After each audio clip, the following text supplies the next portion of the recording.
जी, अस्सलाम वालेकुम तमाम स्टूडेंट्स कैसे हैं? उम्मीद करती हूँ खैरियत से हैं। तो जी स्टूडेंट्स, आज हम करेंगे ECO 607 all important MCQs from lecture 1 to 22। इसमें हम देखेंगे ऑब्जेक्टिव पार्ट को लेक्चर 1 से लेकर लेक्चर नंबर 22 तक। वो स्टूडेंट्स जिनकी अगर तैयारी नहीं है या जिन्होंने शॉर्ट लेक्चर्स नहीं लिए, और अगर वो अपने हैंडआउट्स को रीड कर भी लेते हैं तो उन्हें इस चीज़ का अंदाज़ा नहीं होता कि कौन से जो इम्पोर्टेंट एमसीक्यूज़ हमारे बन रहे हैं। तो यहाँ पे हर लेक्चर वाइज जो है एमसीक्यूज़ राइट किए गए हैं। आप इंशाल्लाह ताला 95% मार्क्स ऑब्जेक्टिव के अंदर गेन कर लेंगे, लेकिन आपने इस वीडियो को कंप्लीट और कॉन्सेप्ट अपना जो है क्लियर करना है। हर लेक्चर के लास्ट हर एमसीक्यूज़ के लास्ट के ऊपर एक एक्सप्लेनेशन दी हुई है, वो मेन कॉन्सेप्ट है उस एमसीक्यूज़ का, तो वो आपने मस्ट क्लियर करना है। तो इंशाल्लाह ये आपके लिए ऑब्जेक्टिव में बहुत हेल्पफुल रहेगी। अभी हम स्टार्ट करते हैं लेक्चर नंबर 1 से। तो जो हमारा लेक्चर नंबर 1 है उसमें बेसिकली इकोनोमेट्रिक्स की जो है डेफिनेशंस के ऊपर है कि इकोनोमेट्रिक्स क्या है, सारा इसी के ऊपर है हमारा लेक्चर। तो इसमें से जो मोस्ट इंपॉर्टेंट एमसीक्यूज़ है वो मैंने यहाँ पे राइट कर दिए। तो अभी हम अपना पहला एमसीक्यूज़ देखते हैं। Econometrics is mainly the combination of, ये जो इकोनोमेट्रिक्स होते हैं ये किसका कम्बिनेशन है? बेसिकली ये तीन चीज़ों का कम्बिनेशन होता है, economics plus statics plus mathematics. लेकिन अगर आप यहाँ पर अपनी जो चॉइस देखें 4A B C D, हम ए देखें तो वहाँ पर बायोलॉजी आ गया, दैट इज़ नॉट करेक्ट। सी देखें इसमें फिजिक्स आ गया, डी में अकाउंटिंग एंड फाइनेंस आ गया, बट जो बी है उसमें स्टैटिक्स एंड इकोनॉमिक्स। तो करेक्ट ऑप्शन हमारे पास क्या होगा? बी होगा। तो जो हमारे पास इकोनोमेट्रिक्स है वो किसका कम्बिनेशन है? स्टैटिक्स एंड इकोनॉमिक्स का। ठीक है आपने, और ये जो नीचे एक्सप्लेनेशन दी हुई है ना हर एमसीक्यूज़ की, इसको आपने मस्ट क्लियर करना है, ये बहुत इंपॉर्टेंट है। इससे आपको जो मैक्सिमम जो शॉर्ट क्वेश्चन है ना वो भी कहीं ना कहीं क्लियर हो जाएंगे। अभी हम आते हैं MCQs number 2 from lecture number 1। Primary purpose of econometrics is, econometrics का जो प्राइमरी पर्पस वो क्या है? वो करेक्ट आंसर है B, test economics theories using data. तो ये जो इकोनोमेट्रिक्स होता है इसका क्या काम होता है कि it is use to verify economics theory using real data. किसको यूज़ करके? रियल डेटा को यूज़ करके वो जो इकोनॉमिक्स थ्योरीज होता है उनको क्या करता है? वेरीफाई करता है। ठीक है, नेक्स्ट आप देख लीजिए MCQs number 3। econometrics analysis is mainly, the correct option is quantitative। ठीक है, it's deal with numerical data. तो न्यूमेरिकल डेटा किसके अंदर होता है? क्वांटिटेटिव के अंदर होता है, तो इसीलिए इसका करेक्ट ऑप्शन होगा क्वांटिटेटिव। ठीक है, नेक्स्ट आप ऑप्शन देखिए, एमसीक्यूज देखिए, MCQs number 4। Economic theory without data is, वो इकोनॉमिक थ्योरी जो डेटा के बगैर होता है वो क्या होती है? थ्योरेटिकल इकोनॉमिक्स होती है। ठीक है, इसका करेक्ट ऑप्शन है ए। ओके, नेक्स्ट आप देखिए MCQs number 5। Econometrics uses, correct option is B, real world numerical data. तो जो इकोनोमेट्रिक्स है वो रियल वर्ल्ड न्यूमेरिकल डेटा के अंदर क्या होती है? यूज़ होती है। नीचे एक्सप्लेनेशन है, आपने उसको मस्ट देख लेना है। ठीक है, मैं कोशिश करूँगी कि मैं स्पीडली ज़रा वीडियो को ख़त्म करूँ ताकि आपका टाइम जो है बच सके। नेक्स्ट अब यहाँ पर जी हमारे लेक्चर नंबर 1 से जितने भी इम्पोर्टेंट एमसीक्यूज़ बन रहे थे वो यहाँ पर क्लियर हो चुके हैं। तो अभी हम अपना स्टार्ट करने लगे हैं लेक्चर नंबर 2। तो लेक्चर नंबर 2 में जो हमारा पहला एमसीक्यूज़ है वो है क्रॉस सेक्शनल डेटा के ऊपर। तो cross sectional data means, what is the means of cross sectional data? तो यहाँ पर आपकी क्रॉस सेक्शनल डेटा की जो है वो डेफिनेशन भी हो रही है। The correct option is A, many units at one time, data collected at one point in time across many units. Okay, it's a cross sectional data. Next हम आप जाते हैं MCQs number 2 from lecture number 2.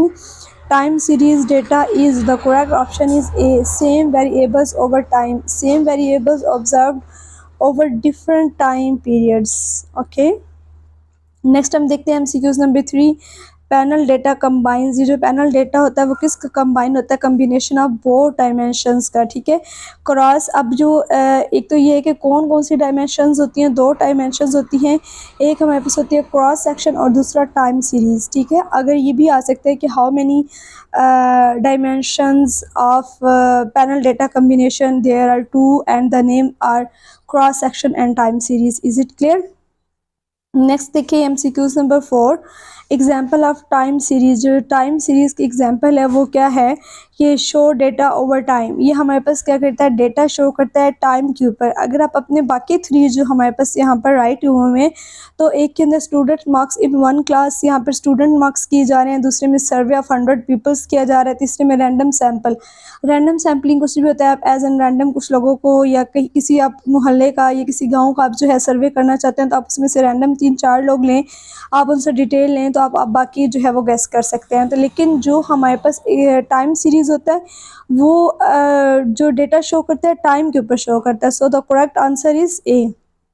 Next आप देखिए MCQs number 5, cross sectional data is collected as. The correct option is A, single point in time. Okay, ये जो cross sectional data है वो क्या करता है, सिंगल टाइमिंग पॉइंट के ऊपर होता है। नेक्स्ट आप यहाँ पर हमारे लेक्चर नंबर 2 में से जितने भी इंपॉर्टेंट एमसीक्यूज थे वो हो चुके हैं।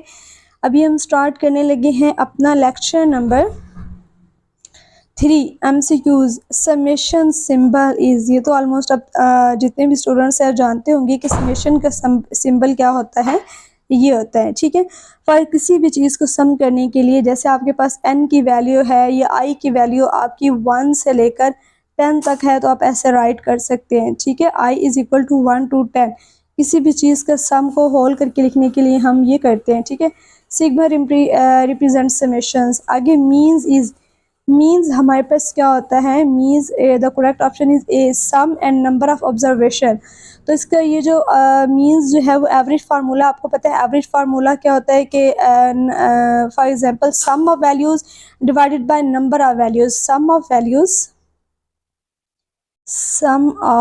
Values divided by number of values, कि जितनी भी आपके पास वैल्यूज़ हो आपने उनको सम कर लेना और उसको डिवाइड कर देने कि कितनी नंबर ऑफ वैल्यूज़ हैं, ठीक है। नेक्स्ट आप देखिए एमसीक्यूज नंबर 3, ये जो वेरिएंस होते हैं ये कैसे मेजर किए जाते हैं, ये डिस्पर्शन से किए जा सकते हैं। इसका करेक्ट एक्सप्लेनेशन क्या है, ये स्प्रेड ऑफ डेटा, ये क्या करते हैं, डेटा को फैलाते हैं, हम इसके मेजरमेंट इस तरह कर सकते हैं। नेक्स्ट आप देखिए MCQs number 4, standard deviation is. Standard deviation is equal to square root variance. Okay, ये फार्मूला है और इसका करेक्ट ऑप्शन है A, square root of variance. Next आप देखिए MCQs number 5, if variance is 0 then data is. अगर हमारे पास variance 0 होगा तो डेटा हमारे पास क्या होगा, नो वेरिएशन इन डेटा। अगर हमारे पास वेरिएंस ही 0 होगा तो हमारे पास डेटा भी ऑब्वियसली क्या आएगा, 0 आएगा, identical values. Okay, it is a correct option. And next हमारे पास जो स्टार्ट हो गया लेक्चर नंबर 4, इसमें जो पहला एमसीक्यूज है प्रोबेबिलिटी रेंज बिटवीन। ये जो प्रोबेबिलिटी होती है इसकी जो रेंज होती है वो कहाँ से कहाँ तक होती है, करेक्ट ऑप्शन इज है ए, 0 to A and 0 and 1। Probability always lies between 0 and 1, 0 to 1 हम ये भी कह सकते हैं, ठीक है। The correct option is A. Next अब देखिए जी MCQs number 2, certain event probability is. Event always happened. इसका क्या होगा, आंसर हमारे पास 1 होगा। जो इवेंट्स होते हैं वो हमेशा हैपन्स मतलब वाक़या होते रहते हैं। सो जो इवेंट्स प्रोबेबिलिटी होगी वो क्या होगी, 1 होगी। नेक्स्ट आप देखिए MCQs number 3, impossible event probability is 0। ये जो इम्पॉसिबल इवेंट्स होते हैं उनकी प्रोबेबिलिटी क्या होती है, 0, और जो पॉसिबल इवेंट होती है उनकी होती है 1, can not occurs. And impossible events कभी भी जो हैं वो वाक़या नहीं हो सकते, ठीक है। नेक्स्ट अब देखिए जी एमसीक्यूज नंबर 4 हमारे पास है, conditional probability is. Correct option is A, P A over B, ठीक है। Probability of A given B, तो आप इसको इस तरह भी राइट कर सकते हैं, A divided by B. Okay, ये आपने रिमाइंड रखना है मस्ट। नेक्स्ट आप देखिए MCQs number 5, independence events mean. हमने पॉसिबल इवेंट्स भी देखे, इम्पॉसिबल भी देखे, यहाँ पर independent events mean. The correct option is A, no effect on each other. ये जो इंडिपेंडेंट इवेंट्स होते हैं इनके एक दूसरे के ऊपर कोई इफेक्ट नहीं होता, ठीक है। The correct option is A.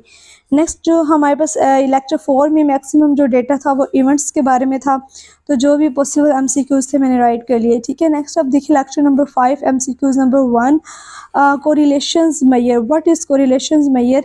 It's a relationship strength of relationship between variables. The correct option is A. Next आप देखिए MCQs number 2, range of correlations. ये जो कोरिलेशंस है इनकी रेंज क्या होती है? तो हमारे पास जो इसका ऑप्शन है ए है -1 to +1।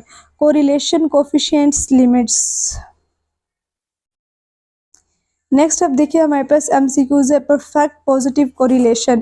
तो जो परफेक्ट पॉजिटिव कोरिलेशन होगा ए एग्जैक्ट सेम मोमेंट, अगर वो पॉजिटिव है तो उसका हमारे पास आंसर भी क्या होगा? हम ये तो हमें पता है कि जो कोरिलेशंस की रेंज है वो -1 से लेकर +1 तक है, तो इसका होगा 1। आप ये नोट कर रहे होंगे कि मैक्सिमम जो एमसीक्यूज है उनका ए पार्ट करेक्ट आ रहा है। तो ऑब्वियसली जब मैंने एमसीक्यूज राइट किया तो सबसे पहले हम उसका जो करेक्ट ऑप्शन लिखते हैं और बाद में दूसरे लिखते हैं, तो इसीलिए सबका ए आ रहा है मैक्सिमम। आगे जी देखिए MCQs number 4, negative correlations mean one increase other decrease. Negative correlations में क्या होता है? अगर एक चीज़ इंक्रीज हो रही है तो दूसरी डिक्रीज हो रही है, मतलब इसके अंदर जो ऑपोजिट है वो वर्क हो रहा होता है, ठीक है। नेक्स्ट देखिए एमसीक्यूज नंबर 5, इसमें है कि correlation does not imply. The correct option is A, ठीक है। नेक्स्ट हम देखते हैं अभी अपना लेक्चर नंबर 6 हमारे पास स्टार्ट हो गया। लेक्चर नंबर 6 है सिंपल लीनियर रिग्रेशंस। तो इसका जो एमसीक्यूज नंबर 1 है वो रिग्रेशंस के ऊपर आ रहा है कि regression analysis is used to a study relationship between variables. Regression show how one variable effects other. तो ये किसके ऊपर जो है यूज़ होता है? ये मैक्सिमम वेरिएबल्स का जो रिलेशनशिप होता है उनको स्टडी करने के अंदर यूज़ होता है। एमसीक्यूज नंबर 2 देखें, यहाँ पर आ रहा है depend variables is also called explained variables. वो वेरिएबल्स जो डिपेंड होते हैं वो क्या कहलाते हैं? Explained variable. It depend on others variables. वो जो दूसरे वेरिएबल्स होते हैं उनके ऊपर क्या कर रहे होते हैं? डिपेंड कर रहे होते हैं, ठीक है। नेक्स्ट आप देखिए MCQs number 3, independent variable is. Independent variables कौन से होते हैं? एक्सप्लेनेटरी वेरिएबल्स होते हैं, ठीक है। It explains change in independent variables. Next आप देखिए एमसीक्यूज नंबर 4, सिंपल रिग्रेशन है। सिंपल जो रिग्रेशन होती है उसके अंदर मस्ट एक जो है ना इंडिपेंडेंट वेरिएबल होता है, ठीक है। तो इसका करेक्ट ऑप्शन भी है A. MCQs number 5 from lecture number 6 is that regression equation is usually written as. It's most important कि ये जो हमारे पास रिग्रेशन होती है इक्वेशन उसको हम कैसे राइट कर सकते हैं? y is equal to a plus B X. Standard linear regression form है ये हमारे पास, ठीक है। नेक्स्ट आप देखिए जी लेक्चर नंबर 7 हमारे पास क्या है? ऑर्डिनरी लीस्ट जो स्केयर है OLS, इसका मीन है ऑर्डिनरी लीस्ट स्केयर्स। तो जो हमारे पास पहला एमसीक्यूज है OLS method is use to it's use to estimate regression parameters. तो ये जो हमारे पास OLS है ये किस मेथड को यूज़ करने के लिए, फाइंड करने के लिए यूज़ होता है? तो ये जितनी भी रिग्रेशंस पैरामीटर्स होते हैं उनका एस्टिमेट करने के लिए यूज़ होता है। तो नेक्स्ट आप देख लें उसके बाद ये जो OLS है फाइंड बेस्ट फिटिंग लाइंस। तो इसका जो ये जो काम करता है वो बाकियों की निस्बत अच्छा करता है। आगे OLS minimize. The correct option is A, sum of squared errors. It reduce predictions error. और ये क्या करता है? जितने भी एरर्स होते हैं उनको रिड्यूस करता है, मींस कम कर देता है। नेक्स्ट आप देखिए MCQs number 3, error terms represents. ये जो एरर टर्म्स होते हैं ये क्या रिप्रेजेंट करते हैं? Difference between actual and predicted value. For example actual value और कुछ वैल्यू ऐसी होती है जो हम गेस कर लेते हैं, उन दोनों में जितना भी डिफरेंट होता है उसको ये क्या करता है? रिप्रेजेंट करता है, ठीक है। उसके बाद एमसीक्यूज नंबर 4 देखिए, best fitting lines mean. The correct option is A, minimum error lines. Best fitting obviously जब बेस्ट फिटिंग OLS जो है वो बेस्ट काम करता है और जब वो बेस्ट वर्क करेगा तो ये और हमने ऊपर रीड भी किया कि एरर को रिड्यूस करता है, कम कर देता है। तो इसका क्या मतलब होगा कि ये select line with least error. Least error mean कि बहुत कम एरर होता है, ना होने के बराबर एरर होता है, ठीक है। नेक्स्ट आप देखिए MCQs number 5, OLS standard for. ये हम ऑलरेडी देख चुके हैं। स्टैंडर्ड ये किसके लिए है? Standard estimation method in econometrics, okay. और बाकी हम ये किसके लिए होता है देख सकते हैं? Ordinary least square. लेक्चर के स्टार्ट में हम ये चीज़ देख चुके थे। नेक्स्ट आप देखिए लेक्चर नंबर 8 में प्रॉपर्टीज़ आ रही हैं OLS की। तो जो पहला हमारे पास है कि OLS एस्टीमेट आर अनबेस्ड। तो ये क्या है, on average they give correct value. ठीक है, जब एवरेज की बात हो, एवरेज पर हो, तो ये हमें बिल्कुल जो है करेक्ट वैल्यू देती है, लीस्ट एरर भी नहीं होता। ओके, नेक्स्ट हमारे पास ऑप्शन है BLUE means best linear unbiased estimator. आपने मस्ट याद रखना है, ठीक है, इंपॉर्टेंट है ये काफ़ी। नेक्स्ट आप देखिए MCQs number 3, OLS assumptions include. OLS के अंदर जो कौन सी अजम्पशंस हैं वो इंक्लूड होती है, नो परफेक्ट मल्टी कोलिनैरिटी। ठीक है, independent variable should not be perfectly correlated. ये जो इंडिपेंडेंट वेरिएबल होते हैं उन्हें कभी भी परफेक्टली कोरिलेट नहीं किया जा सकता। नेक्स्ट आप देखिए MCQs नंबर 4। नेक्स्ट आप देखिए जी हमारे पास MCQs number 4, होमोस्कैडेसिटी।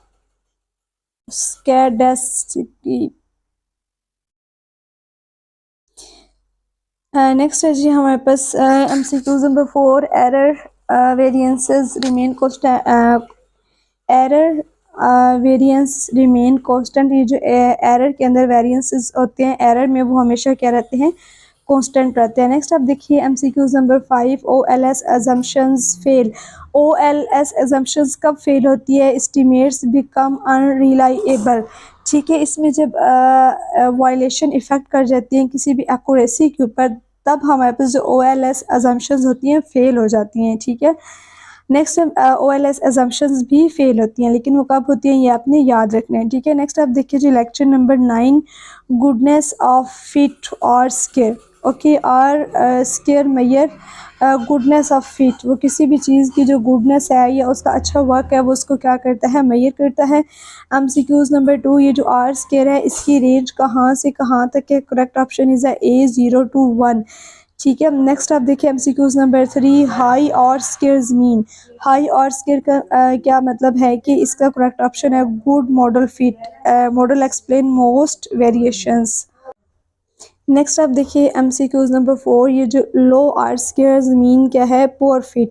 High R squares mean आप हम ऊपर इसको रीड कर चुके हैं, ये देखें, it's a good model fit and low R squares mean poor fit. And MCQs number 5 देखिए, R square is also called coefficient of determinations. R square क्या कहलाता है, coefficient of determination, standard measure of model fit. Okay, इसकी explanation है, ये आपने must करनी है। नेक्स्ट आप देखिए जी lecture number 10, hypothesis testing basics. MCQs number 1, null hypothesis is no effect statement. ये जो नल हाइपोथेसिस होते हैं उनका जो है वो कोई जो रिलेशनशिप है वो एग्जिस्ट नहीं करता, it assumes no relationship exist. Next आप देखिए जी MCQs नंबर 2, यहाँ पर है अल्टरनेटिव हाइपोथेसिस मीन। ये जो अल्टरनेटिव हाइपोथेसिस होती हैं इनका क्या मतलब होता है, देयर इज़ इफेक्ट, इनका कोई ना कोई जो है इट्स टेक का इफेक्ट, उनका कोई ना कोई इफेक्ट होता है। ठीक है, नेक्स्ट आप देखिए MCQs number 3, significance level is.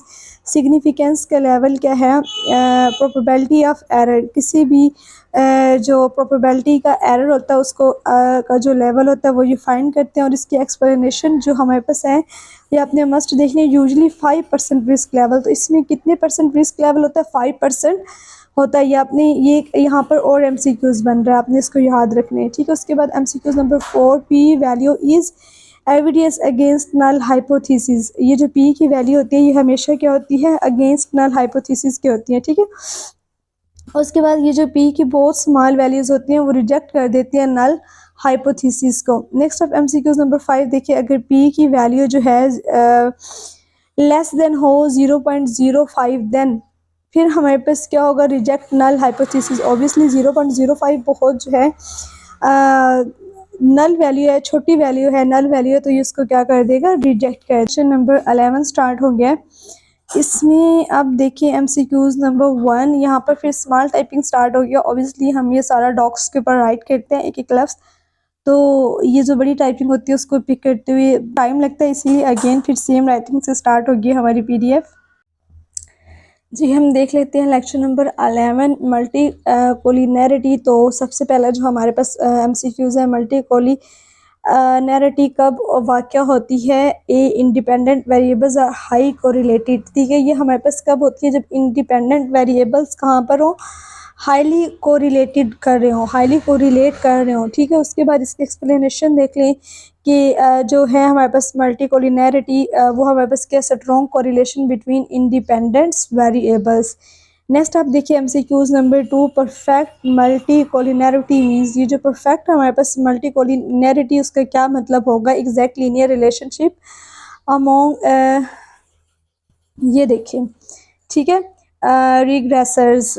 तो इसमें हम देख लेते हैं, अगर one variable is exact linear combination of others, अगर हमारे पास एक भी जो वेरिएबल है वो एग्जैक्ट हो तो लीनियर कम्बिनेशन वो क्या कर सकता है? अदर्स के साथ कर सकता है, कम्बिनेट कर सकते हैं, ठीक है। नेक्स्ट अब देखिए MCQs number 3, effect of multicollinearity is unstable estimate, the correct option is A, unstable estimates. Explanation, it's make coefficient unreliable, ये जो अनस्टेबल एस्टीमेट्स होते हैं वो क्या कर देते हैं? आप यहाँ पर आप देखिए इफ़ेक्ट जो होता है ना उसका क्या होता है कि ये कोफिशिएंट्स को अनरिलायबल कर देते हैं इसकी वजह से। नेक्स्ट आप देखिए एमसीक्यूज नंबर 4 कि ये जो हमारे पास मल्टीकोलिनैरिटी है इसके इफ़ेक्ट्स क्या हैं? तो इसके इफ़ेक्ट्स हैं स्टैंडर्ड एरर्स, ठीक है, इट इंक्रीज स्टैंडर्ड एरर्स, तो ये क्या इंक्रीज कर देती हैं?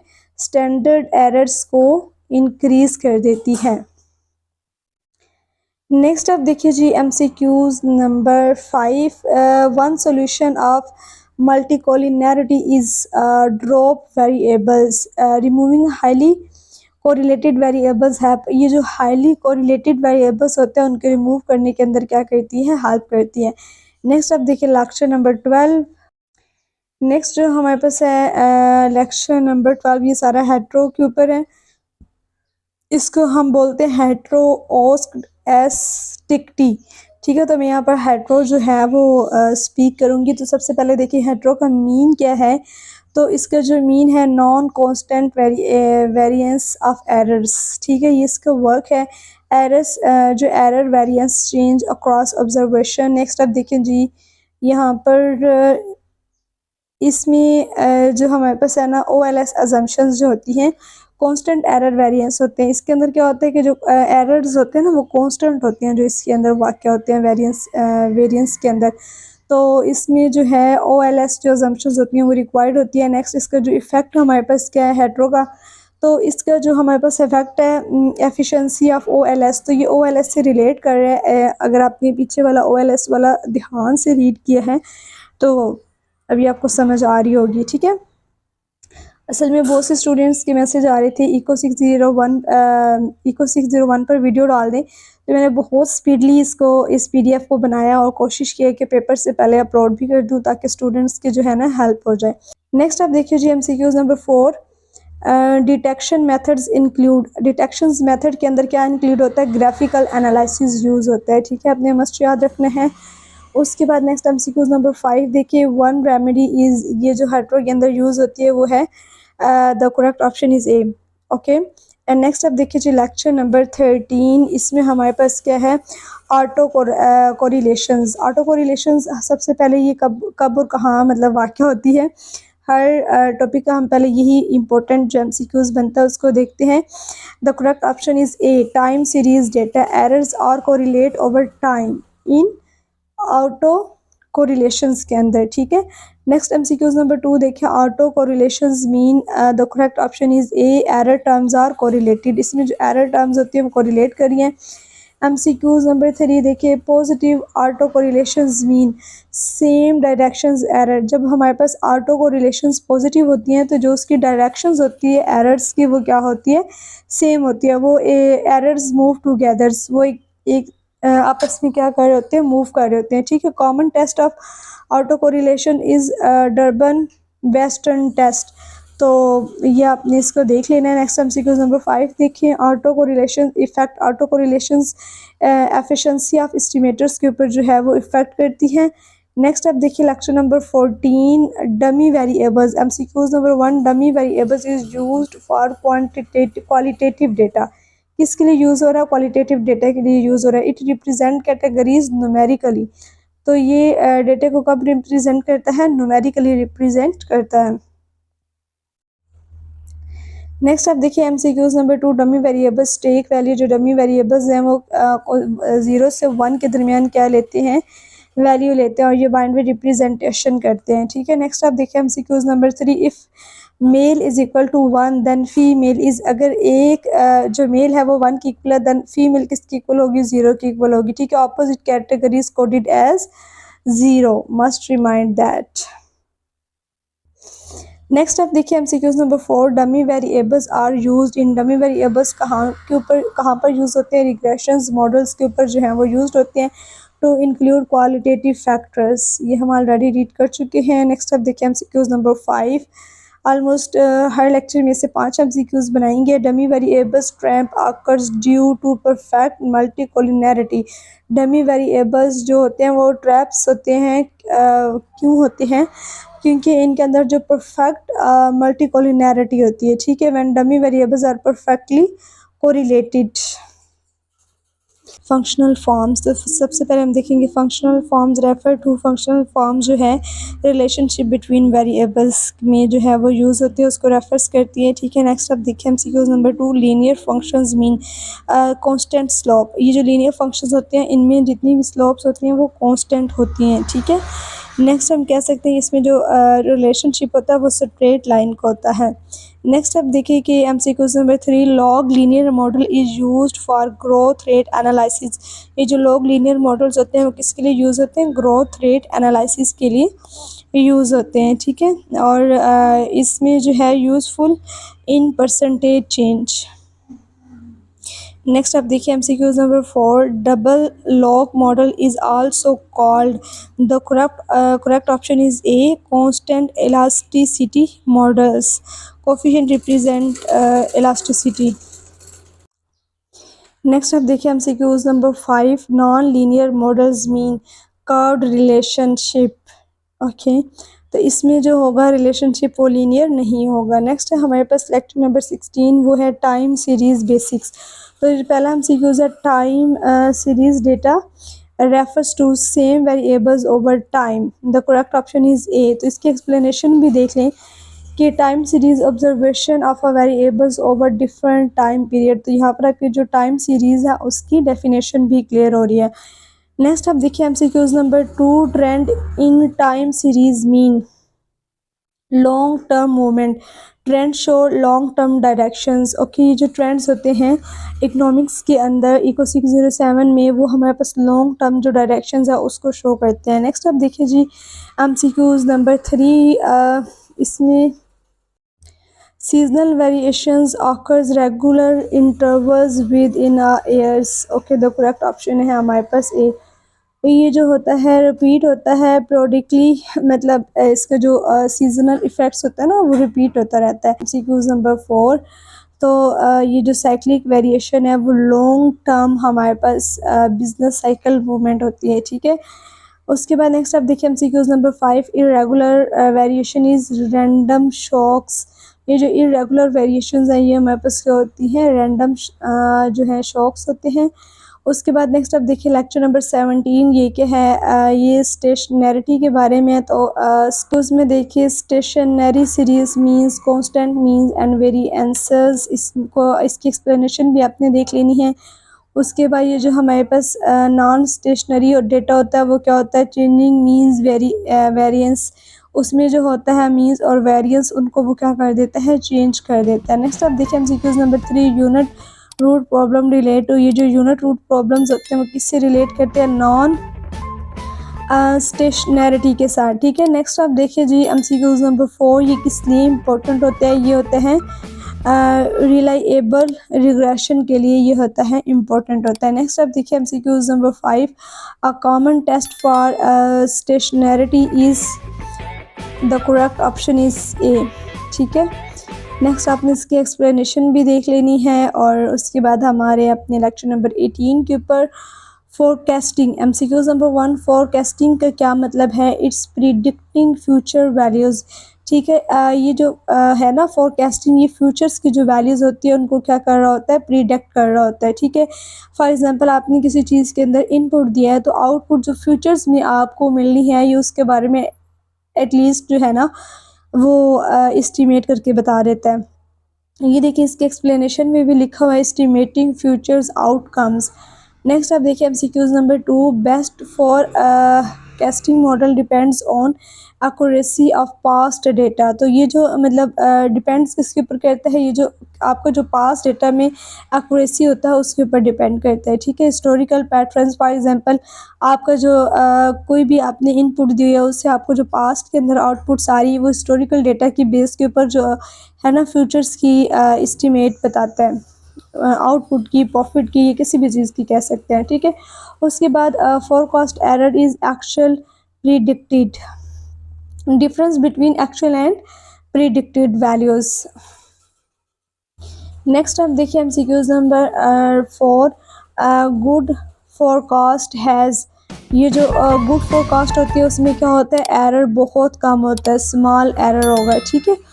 उसके बाद नेक्स्ट आप देखिए कि MCQs number 5, forecasting is used in, ये कहाँ पर यूज़ होती है, ये इकोनॉमिक्स के अंदर और बिजनेस प्लानिंग के अंदर यूज़ होती है। ऑब्वियसली जब हम किसी चीज़ या बिल्डिंग वगैरह बनाना चाह रहे हैं, ये कोई भी हम अपना बिजनेस करना चाह रहे हैं, हम इनपुट दे रहे हैं तो आउटपुट कितना आएगा, कैसे होगा, उसके अंदर ये हम इसको यूज़ करते हैं, ठीक है। उसके बाद लेक्चर नंबर 19, साइमल्टेनियस इक्वेशंस हमारे पास क्या होती हैं। साइमल्टेनियस इक्वेशंस क्या करती हैं, it's a multiple equations togethers. And next आप देख लीजिए MCQs number 2, problems in simultaneous equations, ये हमारे पास क्या होते हैं, द करेक्ट ऑप्शन इज़ ए। इसकी एक्सप्लेनेशन है वो भी आपने देख लेना है, क्योंकि ये जो वेरिएबल्स होते हैं वो इफेक्ट करते हैं एक दूसरे के ऊपर। नेक्स्ट आप देख लें एमसीक्यूज नंबर 3, उसके बाद identifications problems mean models can not be estimate properly, ठीक है। ये आप देख लेंगे, ये जो वो प्रॉब्लम्स जो आइडेंटिफिकेशंस में आ जाते हैं वो मॉडल्स को कभी भी एस्टिमेट प्रॉपरली नहीं कर सकते, ठीक है। नेक्स्ट आप देखें MCQs number 4, simultaneous equation are used in supply and demand models.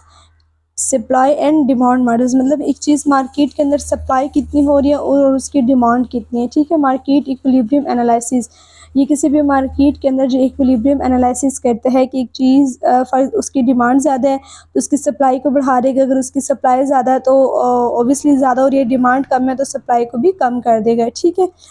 Next आप देखिए जो एमसीक्यूज नंबर 5, तो ये हमारे पास है endogeneity means variables correlation with error terms. Okay, next आप देखिए जी लेक्चर नंबर 20, इसमें हम देख रहे हैं कि इस instrumental variable is used generative problems. Okay, yes यही करेक्ट ऑप्शन है। नेक्स्ट आप देखिए MCQs number 2, good instrument must be हमारे पास क्या होती हैं कि इसमें जो कोरिलेशंस होता है उसका एंडोजीनियस वेरिएबल्स के साथ होता है, जो हमारे पास गुड होता है। आपने ये देख लेना, must relate to X but not error term, वो एक्स के साथ तो रिलेट कर होता है बट उसके अंदर एरर नहीं होता। नेक्स्ट अब देखिए एमसीक्यूज नंबर 3 कि ये जो है हमारे पास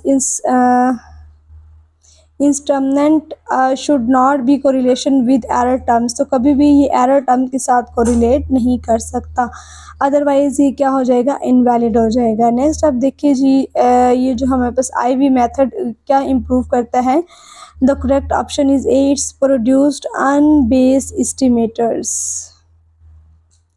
नेक्स्ट आप देखिए MCQs number 5, 2 stage least square is IV estimate method, correct option is A. Next आप इसमें देख सकते हैं कि जो IV टेक्निक्स हैं वो कॉमन होती हैं। नेक्स्ट हमारे पास lecture number 21, model specifications mean, model specifications का क्या मतलब है, choosing correct variables and forms, ठीक है। इसमें आप क्या करते हैं कि वेरिएबल्स और फॉर्म्स को करेक्ट जो है वो चूज़ करते हैं। नेक्स्ट आप देखिए MCQs number 2, omitted variables cause the correct option is A, missing variable BAs occurs. The next MCQs is 3, incorrect functions from leads to specifications error, wrong model structures, इसमें ये भी आप देख लें। नेक्स्ट आप देखिए MCQs number 4, specification error effects validity of results, ये results के ऊपर क्या कहते हैं, इफेक्ट कहते हैं। नेक्स्ट आप देखिए MCQs number 5, correct models improves, ये जो करेक्ट मॉडल्स होते हैं ये क्या इम्प्रूव करते हैं, किसी भी मॉडल की एक्यूरेसी को, ठीक है। नेक्स्ट आप देखिए जी, हमारा लास्ट यहाँ पर लेक्चर स्टार्ट हो चुका है, लेक्चर नंबर 22। एमसीक्यूज नंबर 1 देखें, इकोनोमेट्रिक इज़ अप्लाइड इन, ये जो इकोनोमेट्रिक्स होती है वो किसके ऊपर अप्लाई हो सकती है? पॉलिसी मेकिंग, किसी भी चीज़ की जो पॉलिसी है उसको बनाने के लिए। Use for real economics decisions, इसके लिए भी इसकी यहाँ पे एक्सप्लेनेशन है, यूज़ होती है। नेक्स्ट आप देखिए MCQs number 2, business forecasting use econometrics for demand prediction, the correct option is A. Next आप देखिए जी MCQs number 3, econometrics help in, econometrics किसके अंदर हेल्प करती है? इकोनॉमिक्स प्लानिंग के अंदर, सपोर्ट गवर्नमेंट पॉलिसीज़, ठीक है, ये जितनी भी गवर्नमेंट पॉलिसीज़ होती हैं उनको बनाने के लिए काम करती है। नेक्स्ट आप देखिए जी MCQs number 4, financial econometrics deal with stock market. Last MCQs is one and the last MCQs is one main goal of econometrics application real world decision making। तो ये हमारे पास क्या करता है? रियल वर्ल्ड जो डिसीजन है उनको बनाने में हमारी हेल्प करता है।